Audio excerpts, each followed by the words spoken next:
Hello everybody, the Lawn Gnome is here, and in this case, money talks and bullshit walks. Yeah, Hollywood, you know I love you more than what I should.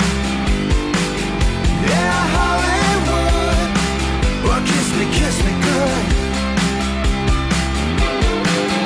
Yeah, Hollywood, you know I love you more than... The Wolf of Wall Street. One of the most anticipated films of 2013. Unfortunately, due to its Christmas Day release, I couldn't get to see it until 2014.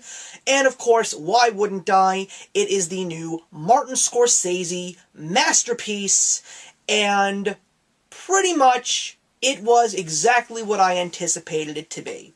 The story of Jordan Belfort and his crew of stockbrokers, and how they started from nothing and rose to the top by basically stealing everybody's money. Martin Scorsese was the correct director to do this, and it was pretty much Goodfellas and replacing all of the swanky, slick, greaseball mobsters and replacing them with $2,000 Armani suit, sweet-talking stockbrokers. That's basically The Wolf of Wall Street. As always, very entertaining, tons of foul language, according to the AFI, the most swear words ever used in a movie. And of course, you can't have a Martin Scorsese movie if you don't have a well-rounded cast.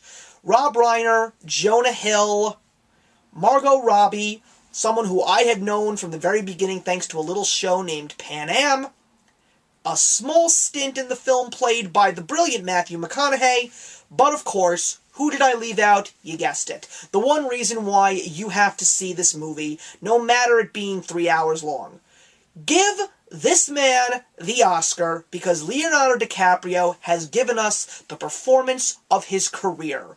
If you have seen at least one of his movies, you should see more of them because you have to see his role as Jordan Belfort because he takes every performance that he has ever done.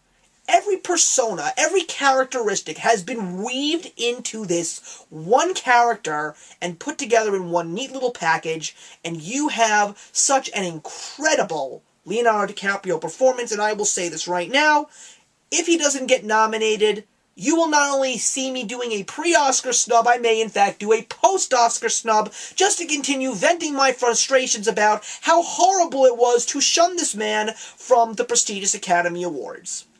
The movie itself, pretty much if you've been listening to the critics and YouTube critics alike, yeah, it's a 3-hour movie, it's long. It's very long. But then again, if it wasn't long, it wouldn't be a Scorsese movie. Goodfellas, Gangs of New York, Aviator, these are all Martin Scorsese movies, they're all extremely long movies, so it couldn't have been any less than 3 hours.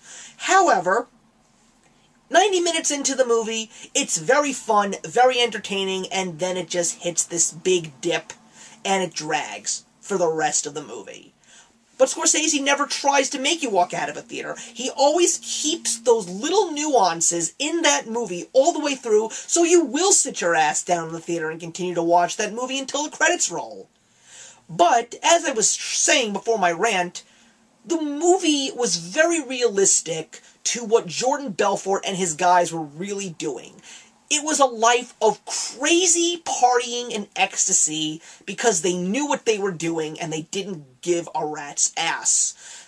And because of the fact that when the party is actually over and you have to wake yourself up and start a new day at the office, that's when all the pain and suffering and dragging kicks in. You don't want to face it. You don't want to get out of bed. You just want to keep the party going and doing all the drugs and having all the sex you want until your heart explodes. And that's why this movie was designed the way it was designed, because you had to go through that hangover period with Jordan Belfort in that movie. You had to deal with the nausea and the anger and the heartache and the headaches and everything until the next party.